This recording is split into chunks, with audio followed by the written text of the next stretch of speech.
الله صلى الله عليه وسلم: يتقارب الزمان وينقص العمل ويلقى الشح وتظهر الفتن ويكثر الهرج. قالوا: يا رسول الله ما هو؟ قال: القتل. هذا في آخر الزمان. في آخر الزمان تزيد الفتن وتشتد. ماذا نعمل؟ الصبر. اصبروا، تمسكوا بدينكم واصبروا، هذا هو الحل. ما لكم غير الصبر على الدين، ولأنه ورد أنه القابض على دينه في آخر الزمان كالقابض على الجمر من شدة ما يلقى بسبب تمسكه بدينه، يلقى من الناس الأذى والمضايقة وغير ذلك من الأنواع الأذى، يصبر، ما في حل إلا الصبر. نعم.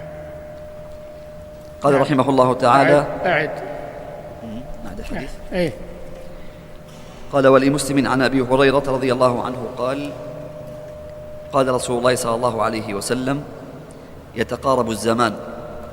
نعم، في آخر يعني تقارب الزمان، ينشغلون الناس ويمر الوقت عليهم بسرعة، مثل ما هو مشاهد الآن. ما شاء الله، أسبوع وراء أسبوع على طول، ما هذا من تقارب الزمان. نعم، لأن الناس مشغولون بالدنيا ومشغولون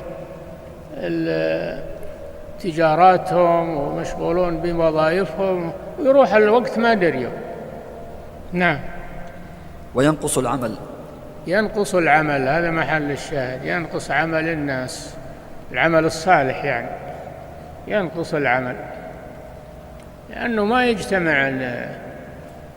يجتمع العمل الصالح مع الانشغال بالدنيا. لازم بعضهم أحداهن يقضي على الثاني أو يغلب عليه. الذي ينشغل بالدنيا يخف عليه الدين، والذي ينشغل بالدين تخف عليه الدنيا. نعم. ويلقى الشح يعني إمساك المال وعدم الإنفاق في سبيل الله. نعم. وتظهر الفتن. تظهر الفتن اللي هي الفتن في الدين، يعني الفتن، فتنة المال، فتنة النساء، فتنة التساهل في أمور الدين، فتنة التشبه بالكفار، هذه فتن كلها تكثر. نعم. ويكثر الهرج. الهرج هو القتل، يعني سفك الدماء والعياذ بالله. الفتن، إذا جاءت الفتن وتفرق الناس بدل الجماعة، تفرقوا، حصل بينهم القتال وقتل بعضهم بعض كما هو مشاهد. نعم. فلا أمان إلا بجماعة، ولا جماعة إلا بإمامة، ولا إمامة إلا بسمع وطاعة. لابد من هذه الأمور. نعم. قالوا: يا رسول الله ما هو؟ قال: القتل.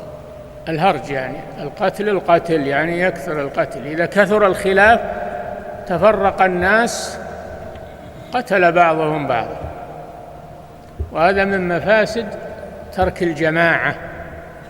نعم.